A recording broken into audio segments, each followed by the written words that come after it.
जय जगन्नाथ। गीतार भगवान श्रीकृष्ण आत्मार अमरत्व संपर्क गोटे श्लोक अच्छी से श्लोक पर आम नजर पकड़ा। नैनम छिंदंती शस्त्राणी नैनम दहति पावक न चैनम क्लेदंत न शोषति मारुतः।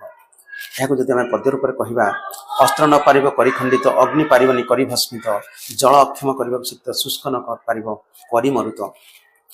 यहाँ जदि आम अति सरल भाषा बुझा जे आत्मार अमरत्व संपर्क में भगवान पुनश्च बुझी जे आत्मा को कौन से अस्त्र शस्त्र द्वारा काटी खंड विखंडित कराई कि अग्नि द्वारा यहाँ भस्मीभूत करना वायु द्वारा यहाँ शुष्क करा कि जल द्वारा यहाँ भिजा जा पारना।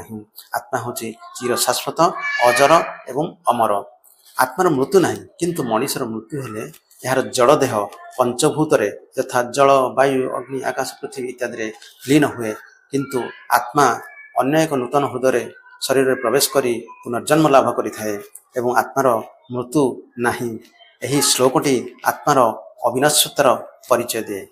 राधे राधे।